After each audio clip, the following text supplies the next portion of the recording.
दोस्तों, जिस प्रज्वल रेवन्ना को रेप केस में उम्र कैद की सजा सुनाई जा चुकी है, उनकी मुश्किलें अब जेल के अंदर भी बढ़ती हुई दिखाई दे रही है। क्योंकि बेंगलुरु की high security Parappana Agrahara central jail में क्राइम ब्रांच की छापेमारी के दौरान प्रज्वल रेवन्ना के बैरक से एक एंड्रॉयड मोबाइल फोन बरामद हुआ है। रिपोर्ट्स के मुताबिक मोबाइल के साथ पेन ड्राइव, चार्जर और कुछ अन्य सामान भी मिला है। इसके बाद उनके खिलाफ एक नई एफआईआर दर्ज की गई है और जेल के एक अधिकारी पर भी कार्रवाई हुई है। लेकिन सबसे बड़ा सवाल सिर्फ यह नहीं है कि प्रज्वल रेवन्ना के पास मोबाइल कैसे पहुंचा। सबसे बड़ा सवाल यह है कि इतनी हाई सिक्योरिटी जेल के अंदर एक हाई प्रोफाइल कैदी तक मोबाइल आखिर पहुंचा कैसे। और अगर मोबाइल जेल के अंदर पहुंच गया तो क्या प्रज्वल रेवन्ना ने इससे किसी से बातचीत की? क्या इस फोन से कोई जानकारी बाहर भेजी गई? और इस पूरे मामले में जेल के अंदर कौन कौन लोग शामिल हो सकते हैं? आज के इस वीडियो में हम इन तमाम सवालों को समझेंगे, तो आइए विस्तार से बात करते हैं।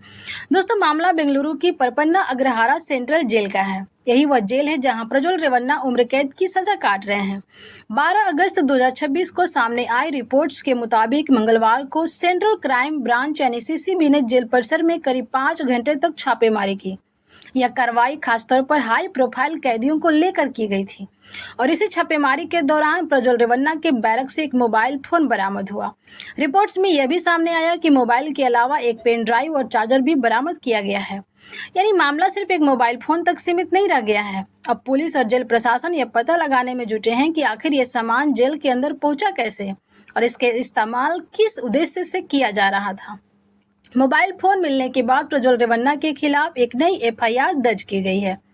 यानी जिस व्यक्ति को पहले ही गंभीर अपराध में उम्र कैद की सजा मिल चुकी है, अब जेल के अंदर प्रतिबंधित सामान रखने को लेकर उसके खिलाफ एक और कानूनी कार्रवाई शुरू हो गई है।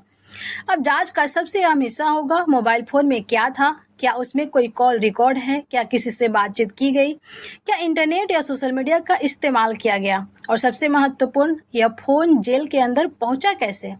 इन सवालों के जवाब जांच के बाद ही सामने आएंगे। दोस्तों, इस घटना के बाद सिर्फ प्रज्वल रेवन्ना पर ही कार्रवाई नहीं हुई है, जेल प्रशासन ने भी इस मामले को गंभीरता से लिया है। रिपोर्ट्स के मुताबिक ड्यूटी में लापरवाही के आरोप में जेल के एक सहायक अधीक्षक को निलंबित किया गया है, जबकि वरिष्ठ अधिकारी से भी स्पष्टीकरण मांगा गया है। अब यहाँ एक बहुत बड़ा सवाल खड़ा होता है, अगर जेल में मोबाइल फोन ले जाना प्रतिबंधित है तो फिर यह मोबाइल जेल के अंदर पहुंचा कैसे? क्या जेल में प्रवेश के समय ठीक से तलाशी नहीं हुई? क्या किसी बाहरी व्यक्ति ने इसे अंदर पहुंचाया या फिर जेल के अंदर मौजूद किसी व्यक्ति की मदद से यह मोबाइल प्रज्वल रेवन्ना तक पहुंचा? यही वजह है कि इस पूरे मामले की जांच अब बेहद महत्वपूर्ण हो गई है। अब जरा प्रज्वल रेवन्ना की पूरी कहानी को समझते हैं। प्रज्वल रेवन्ना पूर्व प्रधानमंत्री एच.डी. देवेगौड़ा के पोते और कर्नाटक के पूर्व मुख्यमंत्री तथा केंद्रीय मंत्री एच.डी. कुमार स्वामी के भतीजे हैं। वह जनता दल सेकुलर यानी जेडीएस के नेता और पूर्व सांसद रह चुके हैं। 2024 के लोकसभा चुनाव के दौरान उनके खिलाफ यौन शोषण से जुड़े गंभीर आरोप सामने आए थे। इसके बाद मामले की जांच शुरू हुई और प्रज्वल रेवन्ना जर्मनी चले गए। बाद में वो भारत लौटे और उन्हें गिरफ्तार किया गया। अगस्त 2025 में एक मामले में अदालत ने उन्हें दोषी करार दिया और इसके बाद उन्हें उम्र कैद की सजा सुनाई गई। अदालत के फैसले से जुड़े मामले में एक 48 वर्षीय महिला के साथ बलात्कार का दोष सिद्ध हुआ था और कोर्ट ने पीड़िता के लिए मुआवजे का भी आदेश दिया था।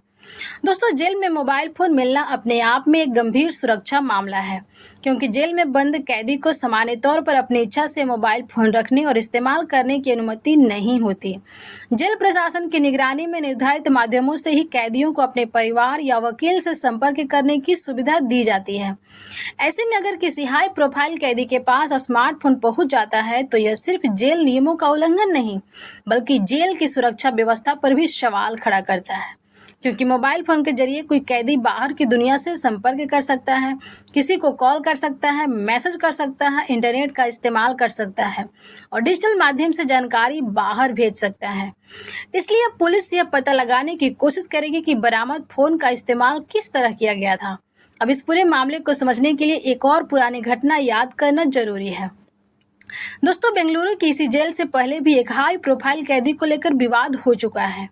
2024 में कन्नड़ अभिनेता दर्शन का जेल के अंदर का फोटो और वीडियो सामने आया था। इसमें वह जेल परिसर में आराम से बैठे हुए दिखाई दिए थे और उनके हाथ में सिगरेट तथा मोबाइल फोन होने को लेकर बड़ा विवाद हुआ था। उस घटना के बाद भी जेल अधिकारियों पर कार्रवाई हुई थी और दर्शन को दूसरी जेल में ट्रांसफर किया गया था। अब एक बार फिर इसी जेल में एक हाई प्रोफाइल कैदी के पास मोबाइल मिलने से जेल प्रशासन की कार्यप्रणाली पर सवाल खड़े हो रहे हैं। दोस्तों, इस पूरी खबर का सबसे बड़ा सवाल यही है कि मोबाइल जेल के अंदर पहुंचा कैसे, क्योंकि जेल के अंदर किसी सामान्य व्यक्ति के लिए मोबाइल लेकर जाना आसान नहीं माना जाता।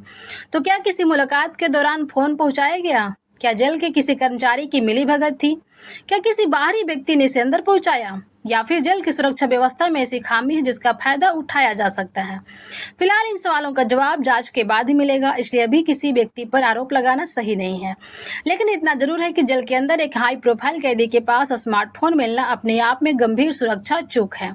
अब पुलिस बरामद मोबाइल और अन्य सामान की जांच करेगी। सबसे पहले यह पता लगाया जा सकता है कि फोन किसके नाम पर था, उसमें कौन से नंबर थे, किन लोगों से संपर्क हुआ और उसका इस्तेमाल कब कब किया गया। अगर फोन से कोई संदिग्ध गतिविधि सामने आती है तो जांच का दायरा और बढ़ सकता है। साथ ही जेल प्रशासन यह भी जांच करेगा कि आखिर प्रतिबंधित सामान जेल के अंदर पहुंचाने में किस स्तर पर लापरवाही हुई, और अगर किसी कर्मचारी की भूमिका सामने आती है तो उसके खिलाफ भी कार्रवाई हो सकती है।